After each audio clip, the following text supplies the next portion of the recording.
Hi there, my name is Chi Yin. I'm a photographer based in Beijing. I've been living in the city for coming on 8 years now. And for the last 5 years, intermittently, I've been photographing a story on people who live in the basements beneath Beijing skyscrapers, beneath apartment blocks, hotels, office blocks. They've been dubbed the Red Tribe by the Chinese media, which I found to be rather unkind. And that's part of the reason why I started 5 years ago to make portraits of the people who live in the basements.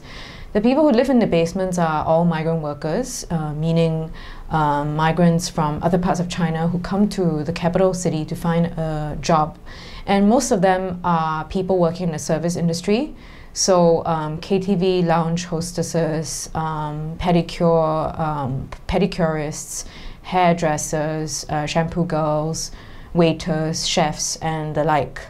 And the reason they live underground is that Beijing's property prices are quite high and they cannot afford to live above ground. The apartments above ground are at least twice or quadruple the cost of living underground.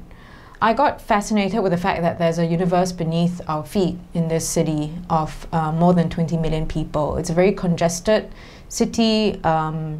And I met a migrant worker from Shanxi province in central west China, and he told me that his job was to operate one of these basements.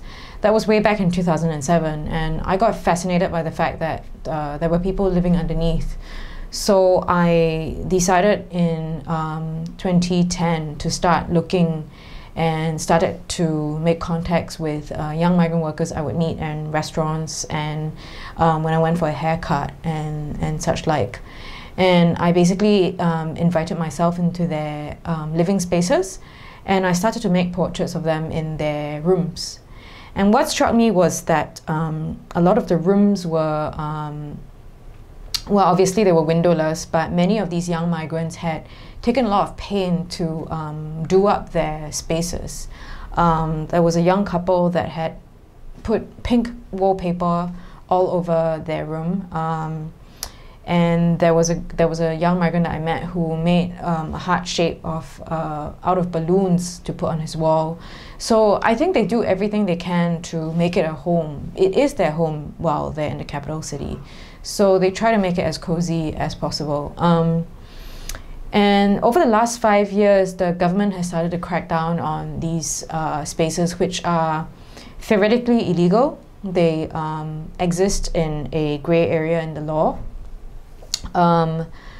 It was sometime in the 1990s that the government decided to open up the basements for residential use. And many people came into the business and invested quite a lot of money to partition the rooms. And in the last couple of years, the government has decided that it's dirty, chaotic, and dangerous to have people living underground. So they've started to close the basements down one by one. What this means for a photographer and reporter like myself documenting this phenomenon is that it's become harder and harder to gain access to the basements. It involves a lot of door knocking and a lot of persuasion. And on occasion, you know, I would find people willing to let me take their photograph. I've explained to them that because they've been dubbed the Red Tribe, I want to make portraits of them to show people how normal they are, how they look like any other young, hip Chinese person who lives above ground. The only difference is that they can't afford to live above ground, and so for the time being, they live below ground. So that's the intention of the project. I would love for one day to have to enable a dialogue between the people who live upstairs and the people who live downstairs, and that's something I'm working towards.